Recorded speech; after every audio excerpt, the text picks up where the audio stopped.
As vão ser gravadas também. Então as duas atividades síncronas que vocês têm. Então são dois horários daí que vocês têm, vocês podem escolher 9h10 ou 10h20, agora de manhã. Dois horários daí que vocês têm. Os outros horários daí que vocês teriam seriam quinta-feira de manhã, que seria comum, às 8h20 às 10 horas daí, né? Então seria 8h20 ou 9h10 também, né? Para as duas turmas.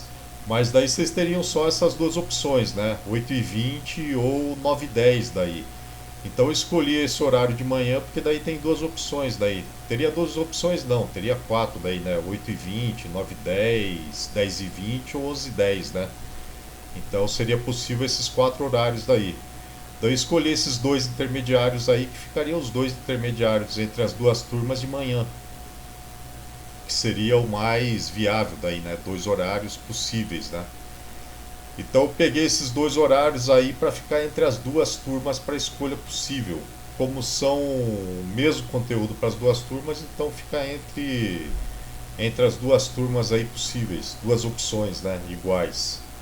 E vai ser gravado do mesmo jeito para quem não puder assistir, porque alguns alunos aí durante a pandemia têm outras atividades, como por exemplo estágio, atividade extra aí, alguns têm emprego fixo, né? Conseguiram algum emprego fixo ou temporário, então eles já têm outras atividades aí a serem feitas, né?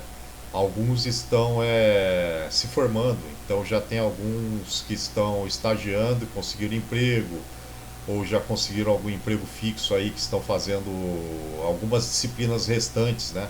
Algumas disciplinas como atividade complementar aí ou optativa, como da grade optativa para complementar a carga horária.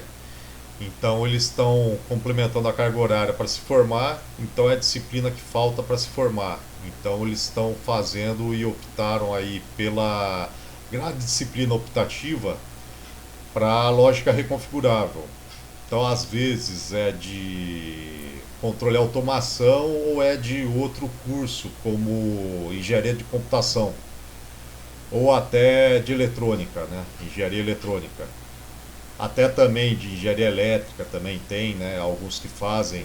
Então eles pegam lógica reconfigurável, falta para se formar, daí estão complementando. Mas daí eles estão trabalhando já, às vezes em São Paulo, às vezes até no exterior, né? Vão para a Europa ali. Então falta para se formar, aí estão trabalhando, então tem a aula gravada também. Essa aula está sendo gravada.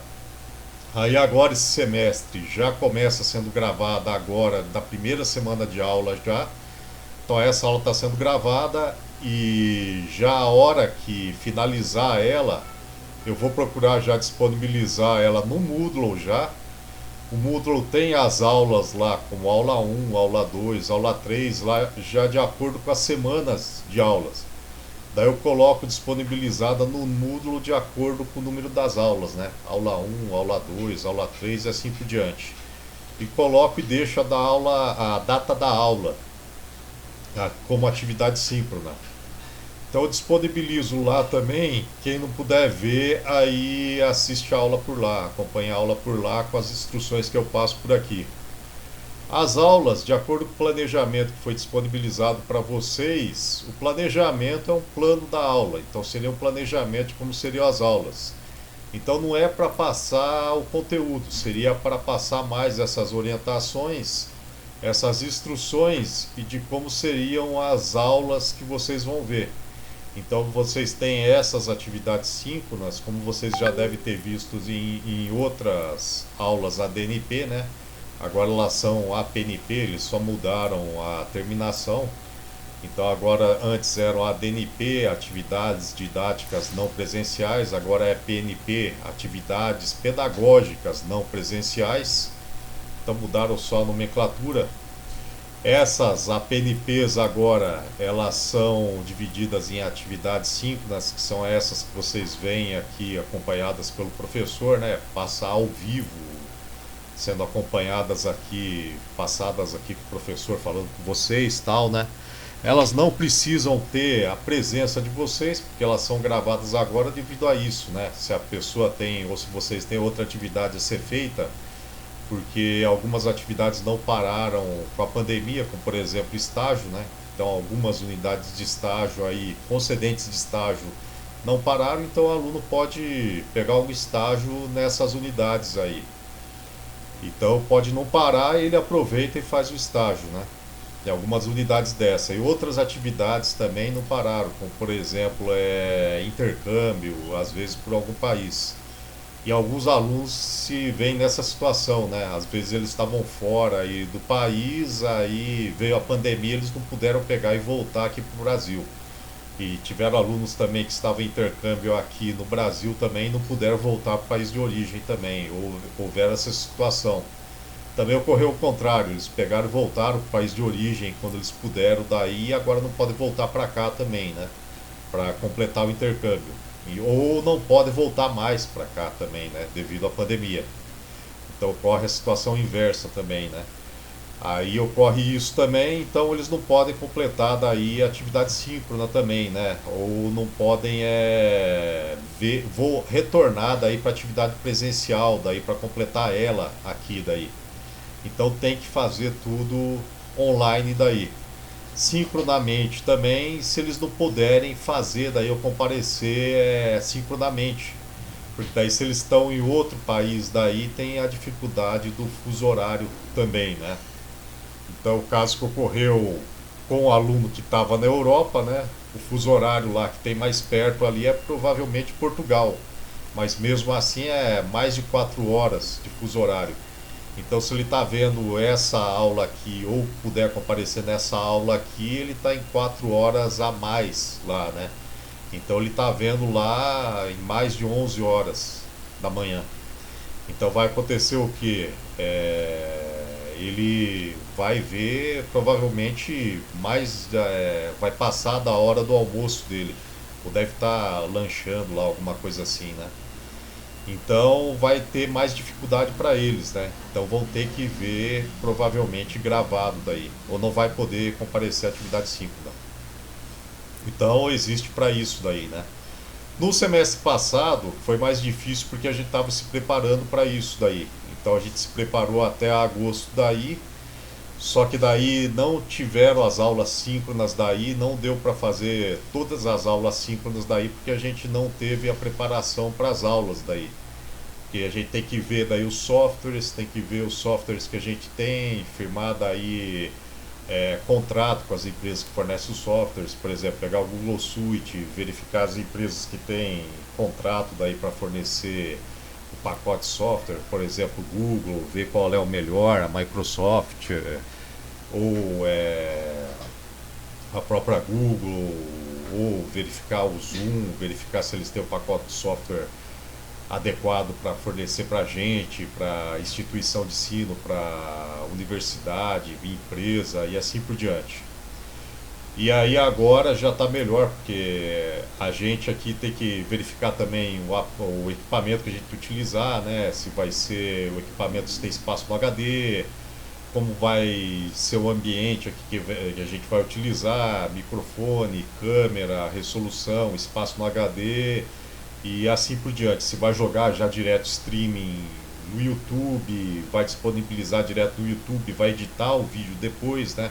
O vídeo não pode ter interrupção, tem que jogar as abas aqui, não pode deixar nenhum outro software aqui disponível antes, não pode ter interrupção de outros softwares, né? Alarme de outro software. Então não pode abrir janela de WhatsApp, de Telegram, nada que interrompa antes, né? Interrompa a gravação para não aparecer no vídeo depois que vai ser disponibilizado para vocês, né? Aí isso do semestre passado não poderia ter, porque senão a gente teria que pegar, interromper e editar essa gravação depois antes de disponibilizar para para a atividade síncrona, né? Para deixar depois para gravação, né? Aí essas gravações elas ficam no Moodle, como foi colocado a inscrição para vocês. Eu espero que para todos vocês, vocês devam ter pego a mensagem por e-mail. Então vocês pegaram aí, tá aparecendo para vocês, né? Tá aí? Sim. Então eu espero que a autoinscrição para vocês já devam ter sido habilitada ali para essa página do Moodle. É uma cópia dos semestres aí que eu disponibilizei, porque o problema do Moodle ali é que a todo semestre ali a gente tem que retirar a página do Moodle para as turmas do servidor da UTFPR e abrir outra página para as turmas ali, para cada turma no Moodle. Porque para cada turma os alunos têm que fazer uma inscrição, porque as avaliações também são feitas via Moodle, ou vocês enviam as avaliações via Moodle, então para cada turma a gente tem que abrir uma página específica ali, uma área específica no Moodle.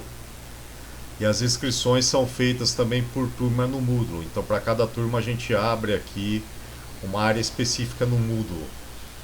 Então, mesmo que o conteúdo seja igual para cada turma, a gente tem que abrir uma área a cada semestre para cada turma no Moodle. Então, a gente tem que copiar daí o conteúdo de cada turma de um semestre para outra turma, mesmo que o conteúdo seja igual, no Moodle outra vez. Então, da turma anterior é fechado, daí a gente copia o conteúdo para outra turma no Moodle e abre para outra turma do mesmo semestre ali, novamente no Moodle outra vez.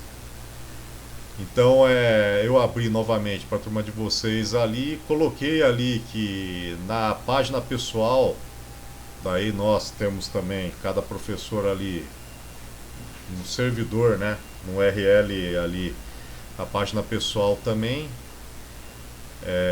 que tem esse URL aqui padrão, um servidor também de páginas pessoais aí da UTFPR. Começa com página pessoal.tfpr.edu.br. Daí o meu seria /xs, CHISSE. Daí quem teve aula comigo já sabe, né? 2 S aqui. Aí entra lá também, eu vou procurar espelhar esse material que tem aqui no Moodle nas minhas disciplinas lá também, na página pessoal.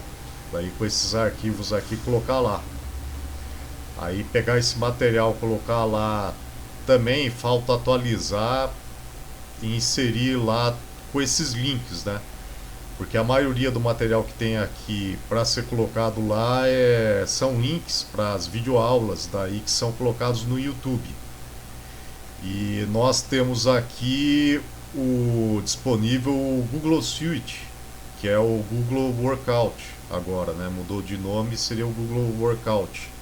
Então é disponibilizado também a ferramenta do YouTube para colocar lá as aulas, né, do YouTube, o editor de vídeo do YouTube, com mais espaço disponível para os vídeos, né? Então a gente pode colocar vídeo com duração mais longa daí. E eu procuro colocar também na página pessoal lá também, com esse material que está aqui. E na página pessoal a vantagem é que a gente não precisa ficar abrindo a área aqui, fechando a cada semestre para as turmas daí. Então lá não é dividido por turma. Então a gente coloca o conteúdo na página pessoal, ele fica lá daí sem precisar atualizar a cada semestre. Aqui no Moodle a gente também vai atualizando, eu vou atualizando aqui as informações à medida que eu vou colocando as atividades assíncronas, que seria o conteúdo mesmo das aulas. Então as atividades síncronas, que seriam essas daqui que vocês estão vendo aqui, eu vou colocando aqui nos avisos, né? Como por exemplo, aqui embaixo, aviso de hoje, do dia 26, né? Eu coloco os links aqui. Eu coloquei o link de hoje aqui dessa reunião, que é a atividade assíncrona. Eu coloquei agora aqui, porque se eu coloco antes, ele expira. Aqui do Google Meeting.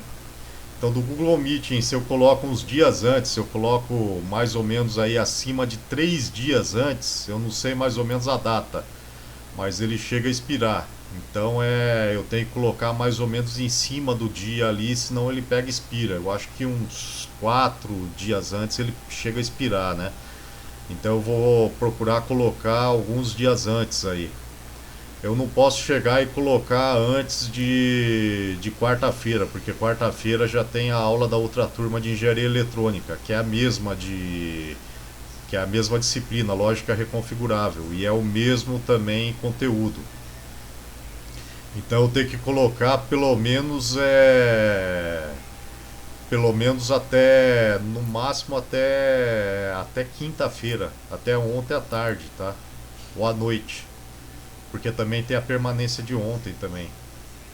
As aulas de permanência dessa disciplina é quinta-feira, da 1h50 às 3h30. Então o link eu também coloco aqui. Então provavelmente para a aula de hoje, para atividade síncrona de hoje, eu coloco quinta-feira à tarde ou à noite. Também ou hoje, também de manhã, tá? Então vocês entram hoje daí de manhã para pegar o link daí dessa aula, daí no horário da aula ali para verificar aqui. Aí eu coloco sempre aqui, ó. Então vocês entram aqui no Moodle já para pegar daí o link dessa aula aqui, ó. Então eu coloco avisos aqui de hoje, né? Aí já tá aqui o link ali. Daí tá o aviso aqui também das permanências, meu e-mail aqui também para verificar dúvidas, né? Aí outros avisos aqui, as avaliações que são as mesas também, tá? Plano de ensino que foi passado para vocês. Esses requisitos aqui são já é um vídeo avisando para vocês aqui o que vocês precisam do software que vocês vão utilizar. Então já é um vídeo aqui, uma videoaula, atividade assíncrona, que vocês precisam para a lógica reconfigurável. Quem quiser isso daqui, se fosse aula presencial, vocês já têm no laboratório lá, vocês não precisariam. Quem tiver interesse, pode pegar e instalar isso daqui, aí é muito bom para levar a disciplina lá. Pode pegar e instalar isso daqui, que é um software que a gente utiliza para a lógica reconfigurável.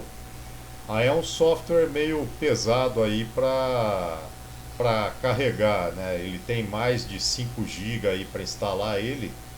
É o Xilinx ISE Design Suite. Daí ele explica certinho aqui como é que faz para instalar ele no Windows 10 e tal. Pode ser que esteja meio desatualizado, porque a empresa que faz esse software aqui se chama Xilinx.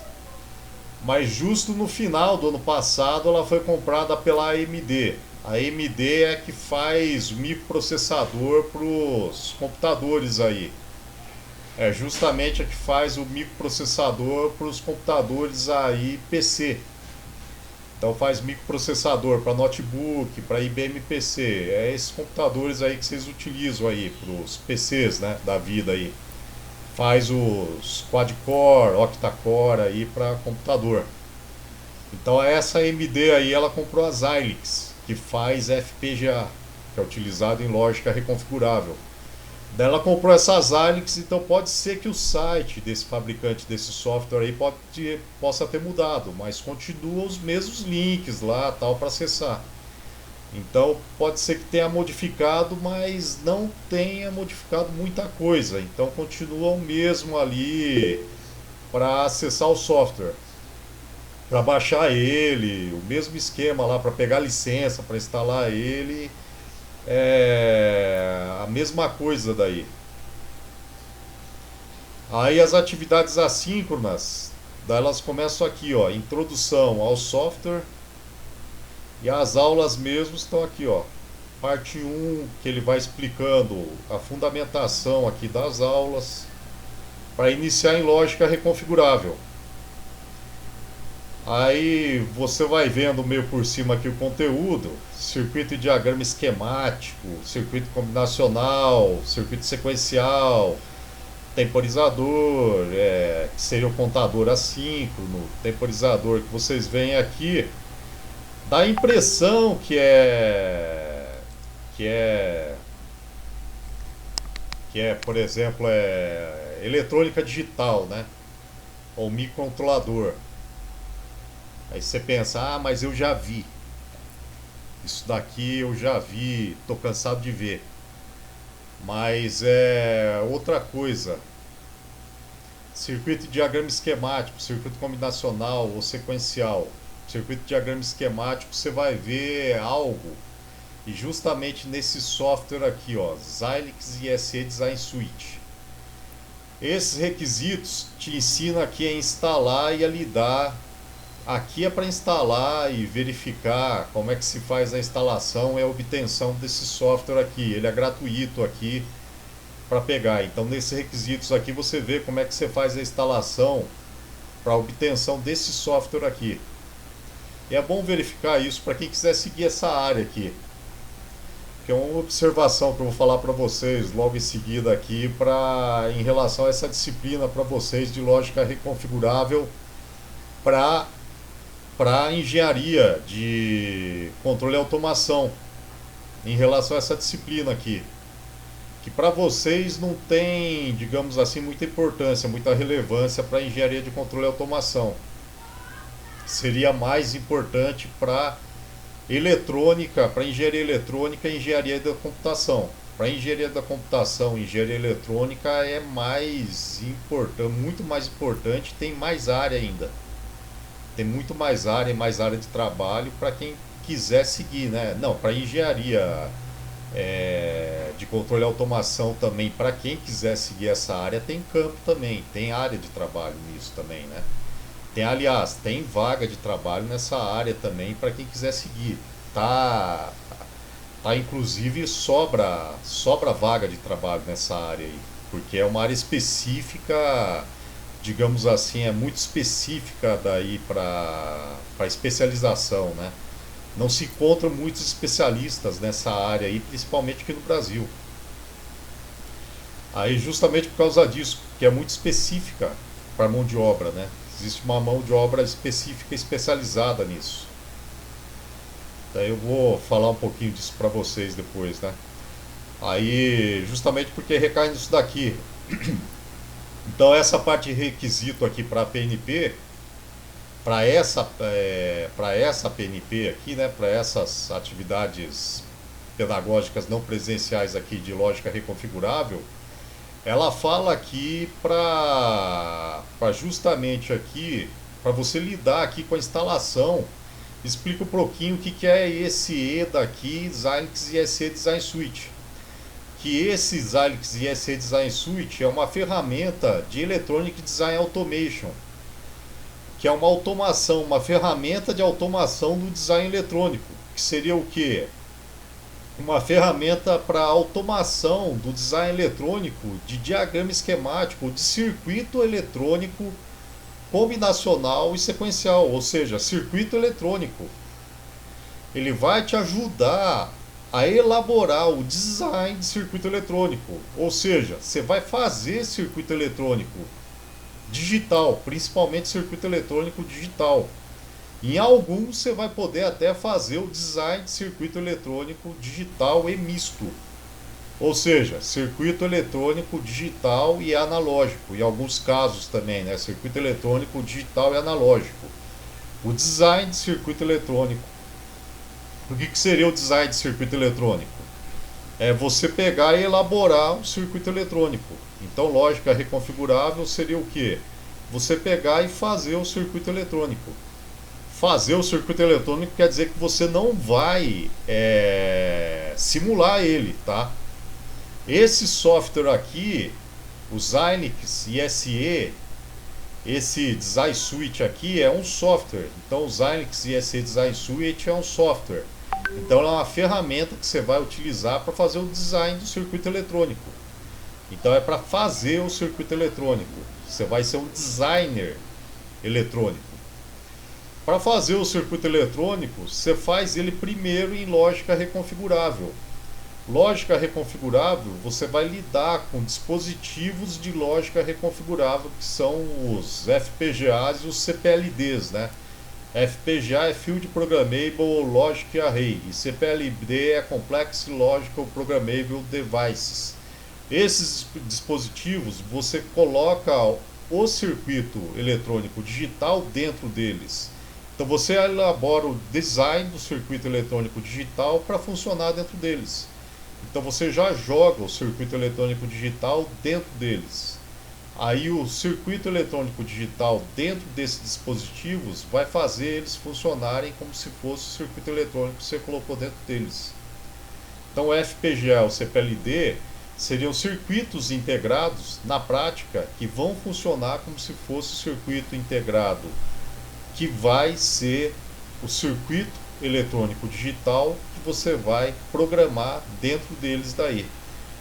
Então praticamente um FPGA e um CPLD é um circuito integrado digital que vai funcionar como qualquer outro circuito integrado. Só que você vai poder programar ele para funcionar como você quer.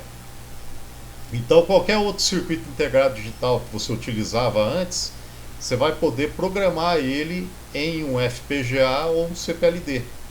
Então você pode pegar os outros circuitos integrados que você utilizava antes, aqueles circuitos integrados lá da família MOS ou, ou de outras famílias que você tinha lá, e pegar TTL, né, família MOS ou família TTL, você pode pegar e substituir eles, todos eles, por um FPGA ou um CPLD.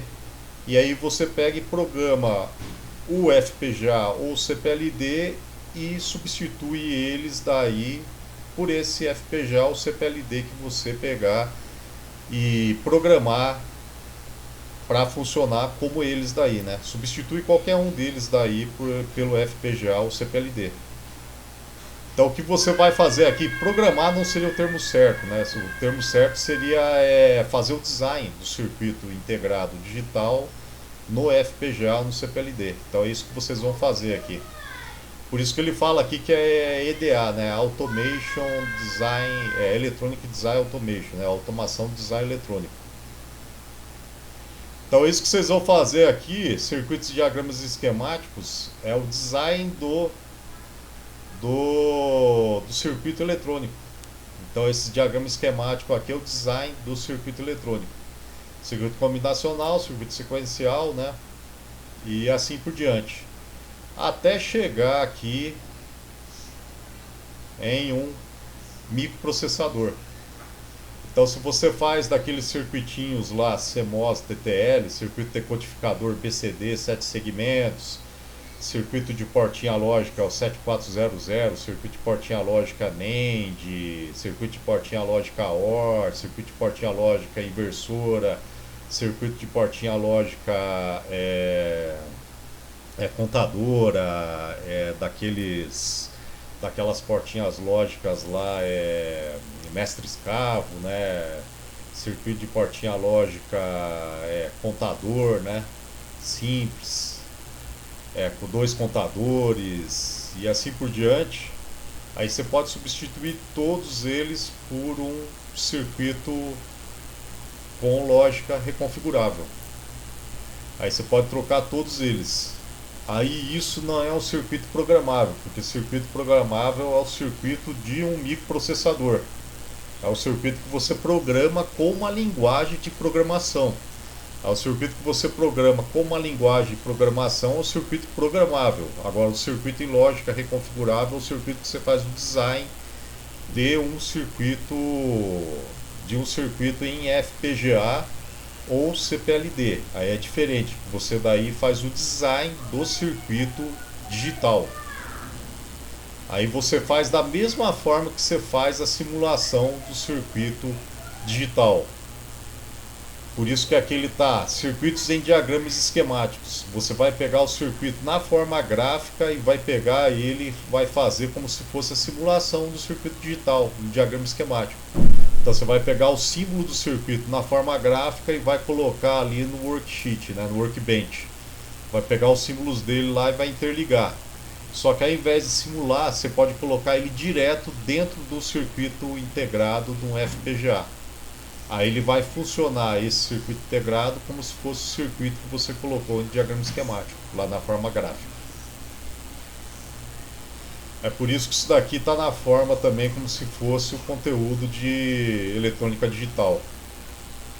Como em diagrama esquemático, na forma gráfica, o circuito pode ficar meio complexo, por exemplo, você não vai fazer o circuito de um microprocessador aqui em diagrama esquemático, senão ele começa a ficar muito complexo. Daí o teu diagrama esquemático ele vai começar a ser representado em blocos. Você vai colocar ele todo em blocos daí, né? Ele vai ficar o que a gente chama em alto nível, que você vai ter que começar a colocar ele todos em blocos, sendo representado como se fosse em arquitetura de processamento digital. Então ele vai ser representado em arquitetura de microprocessamento. Então eles criaram linguagens de representação de hardware. Essas linguagens, com o tempo, elas passaram a ser padronizadas pelo I3E. Aí essas linguagens que foram padronizadas são a VHDL, e depois um fabricante ela criou a linguagem Verilog para ser utilizada por esse fabricante, e alguns desenvolvedores de circuitos digitais começaram a utilizar essa linguagem, que é a Verilog HDL. Então a VHDL, que é a Very Fast Prototyping Hardware Description Language, e a Verilog HDL começaram a ser utilizadas daí para o design de circuitos integrados digitais. Aí elas começaram a ser padronizadas na década de 90 pelo I3E.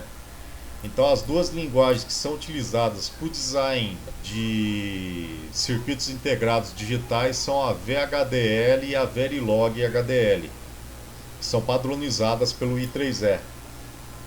Aí a VHDL e a Verilog HDL, HDL quer dizer Hardware Description Language, ou seja, a linguagem de descrição de hardware. Elas são padronizadas pelo I3E e não foram criadas para o design ou para programação. Muita gente fala de programação de dispositivos de lógica reconfigurável. Elas foram criadas justamente para o design de circuitos integrados digitais. Então o pessoal utiliza para fazer projetos de circuitos integrados digitais. Por isso que eu falei antes, é utilizado para projeto de circuito integrado digital. Então, projetista de circuito integrado digital utiliza essas linguagens aqui também para fazer o projeto de circuitos integrados digitais. Então, aqui no Brasil, existem algumas design houses. O que são design houses? Design houses são algumas empresas que fazem projetos de circuitos integrados digitais. E sim, existem aqui no Brasil algumas empresas que fazem isso. Alguns exemplos tem a Chips, por exemplo, é uma empresa que faz design de circuito integrado aqui no Brasil. Ela fica no Rio Grande do Sul, em Canoas, se eu não me engano. No Rio Grande do Sul também, em Porto Alegre, na região metropolitana de Porto Alegre, também fica a única empresa que faz circuito integrado aqui no Brasil também. Ela faz o chip do boi, o chip do boi é um chip que você coloca, que o pessoal implanta no boi para fazer o rastreamento do boi, né? Para caso se eles roubam cabeça de boi e tal, eles colocam o chip no boi para implantar, para dificultar o roubo de cabeças de boi, né? Em rebanhos de boi, né? Eles fazem o chip também para rastreamento de vacina, para verificar o rastreamento e a origem de vacinas, né, de dose de vacinação, né? Por exemplo, agora nessa crise aí do coronavírus, é utilizada para ver o rastreamento da vacina de Oxford, né? Para ver se ela tem origem mesmo, se vem da vacinação, tem origem da Índia, tal, se a origem dela do fabricante é originária mesmo do fabricante na Índia, se ela tem a procedência verificada mesmo, original de lá, né? E assim por diante. Então eles fazem bastante bastante sistemas embarcados desses, por exemplo, né? E tem bastante projeto desses daí, né? Com bastante tecnologia embarcada, RFID. Então tem alguns projetos desses que eles fazem, inclusive aqui no Brasil e fora do Brasil também, com tecnologias desses. São poucos, mas tem alguns campos de trabalho como esses daí, né? Então são utilizados para isso daí. E o pessoal tem a utilização desses tipos de tecnologia aí, desses tipos de linguagem para cá. Essa linguagem não é uma linguagem de programação, então seria uma linguagem de descrição de hardware, justamente do hardware do que? De eletrônica digital, descrição de circuitos. Eles falam de circuito digital para o que? Para circuitos integrados, principalmente. Então isso seria mais voltado à parte de eletrônica digital e principalmente aqui para a parte de arquitetura de processamento também, voltado à parte de arquitetura de processamento digital, de microprocessadores. A parte de avaliações em lógica reconfigurável, então não foi modificada. Na primeira parte aqui a gente verifica esse software aqui e cai da parte de introdução aqui em diagrama esquemático, circuito combinacional, e verifica esse software aqui, o Xilinx ISE Design Suite, até a parte VHDL, passando pela elaboração de uma calculadora básica aqui em circuitos digitais.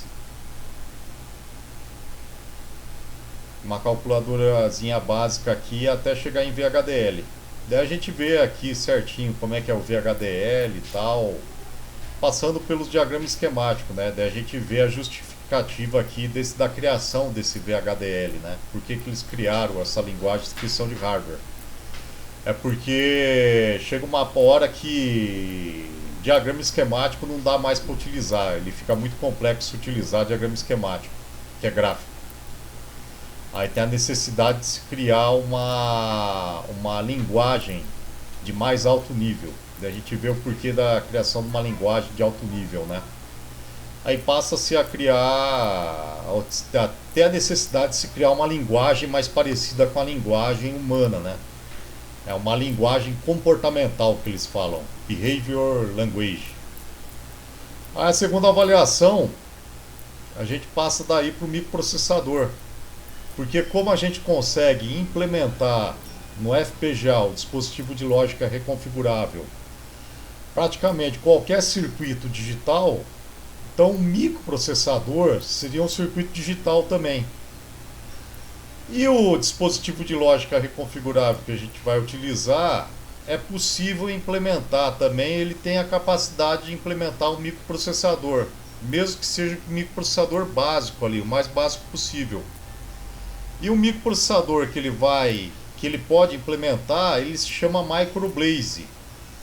Aí esse microprocessador ele se chama Microblaze porque o fabricante do software e do dispositivo de lógica reconfigurável que a gente utiliza é a Xilinx. Aí ele não pode pegar e utilizar um microprocessador de outro fabricante. A gente pode até implementar um microprocessador de outro fabricante. Por exemplo, o microprocessador aí da Apple, por exemplo, a gente pode implementar um microprocessador até do computador aí qualquer, um microprocessador da ARM, por exemplo. Só que a gente não pode falar que é um microprocessador da ARM. Por quê? Porque eles têm a propriedade intelectual sobre esse microprocessador. Eles têm os direitos de fabricação desse microprocessador, eles têm os direitos intelectuais lá, ali a propriedade intelectual sobre esse microprocessador. Então a gente não pode falar que é um microprocessador deles, um microprocessador da PIC. Aí a gente tem que pegar e implementar, mas a gente tem que falar assim, ó, esse microprocessador não é tal microprocessador daí, né? Então esse microprocessador que a gente pode implementar é o da Xilinx, que eles deram o nome de Microblaze. Aí pela ferramenta que a gente vai utilizar, a gente pode implementar ele automaticamente. Esse Microblaze aqui. E pode fazer mais ainda. Pelo Xilinx ISE, esse Microblaze aqui a gente pode personalizar ele. Pode pegar e customizar ele. Pode colocar algumas coisas nele ali que a gente pode ajustar ao nosso gosto. Por exemplo, a gente pode pegar a memória RAM dele, que é a memória de programação dele, pode aumentar, diminuir, pode ajustar ela, colocar a memória de programação dele em 8K, 4K, 16K e assim por diante. A quantidade e o tipo de temporizadores dele, a gente pode pegar, ajustar, colocar temporizador com tempo fixo, pode colocar com tempo ajustável, pode modificar as interrupções deles e assim por diante. Daí essa vai ser a segunda avaliação. Tendo um microprocessador daí, a gente programa ele. A programação dele pode ser feita, é claro, em assembly, daí ele vai ter que ter um assembly, vai ter que ter um conjunto de instruções daí que ele implementa. E a programação também pode ter um compilador. Aí o compilador dele é em linguagem C e linguagem C++ daí, ok? Como foi visto ali, a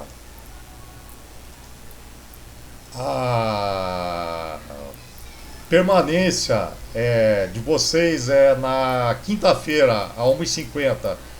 Às 3 tem a permanência também da outra disciplina que eu ministro, que é na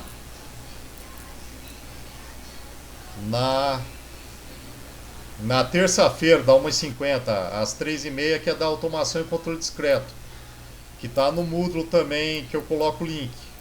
Mas daí eu dou a prioridade na terça-feira para automação e controle discreto, caso o pessoal tenha dúvida também, né? Mas se não tiver ninguém que apareça lá, vocês podem entrar lá também para tirar dúvida. Mas tem meu e-mail também, né? Daí vocês entram pelo e-mail. No Moodle também vocês podem mandar mensagem caso haja dúvida, né? Mas aí vocês vão vendo ali pelas atividades assíncronas no Moodle ali as videoaulas daí, tá? Caso hajam dúvidas, aí vocês me enviem lá por e-mail, principalmente, ok? Aí boa tarde e até logo para vocês. Até mais. Valeu, professor. Até mais.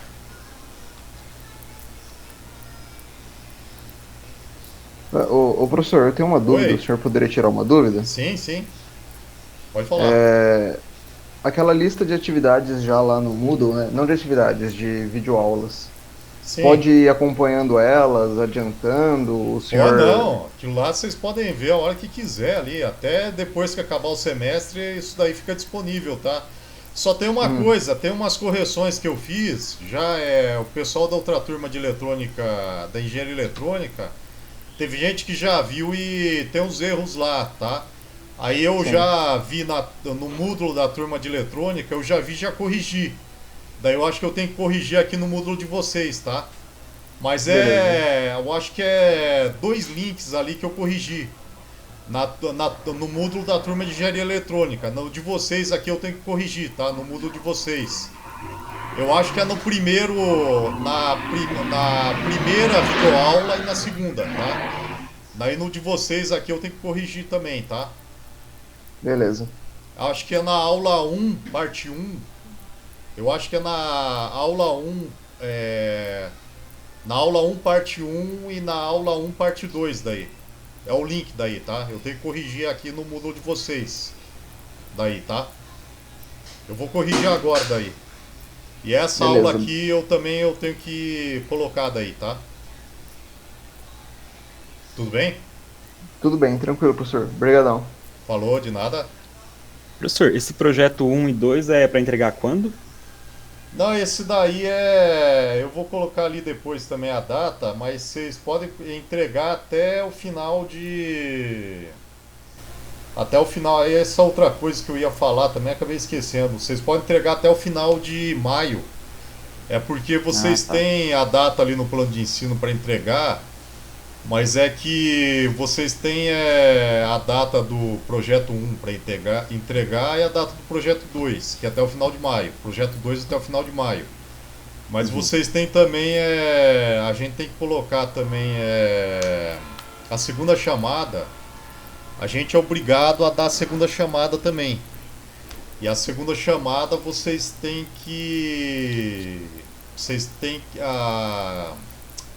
como é que é? Vocês têm que a possibilidade de entregar um desses projetos aí depois também, né? Então vocês podem ter a possibilidade de entregar um desses dois projetos aí depois. Então fica até o final de maio daí para entregar daí, tá? Entendi. Aí assistindo essas aulas 1, 2 e 3, a gente já tá apto pelo menos para fazer esse projeto 1, né? Não, assistir essas aulas aí, quer ver, ó, ali tá. Não, vendo. Não, vendo todas. Não, vendo todas as aulas ali, até a aula 2 ali, tudo que tá ali, cara, dá pra fazer o projeto 1, tá? Acho que Ah, tá tranquilo então. tudo que tá ali dá pra fazer o projeto 1 daí. Dá pra fazer o Beleza, então. projeto 1. Se você tiver um computador com espaço disponível aí, dá pra fazer daí, tá? Pode ser o Windows 10, o Windows 7. Mas aí tem que seguir ali os requisitos ali, você tem que seguir certinho daí, tá? Tá. Não, Aí tranquilo, qualquer beleza então. dúvida daí, você pergunta daí, tá? Eu acho até Fechado, que os fechado. arquivos ali estão até disponíveis também, tá? Pra fazer daí. Beleza então, professor. Valeu. Beleza? Falou? Professor, esses projetos são entregados individualmente ou em grupo? Não, em grupo. Em grupo, quantas pessoas que pode colocar no grupo? Pode fazer até, acho que a turma de vocês tem 25, pode fazer até 4. Tá bom, então. Obrigada, Tudo professor. bem? Nada.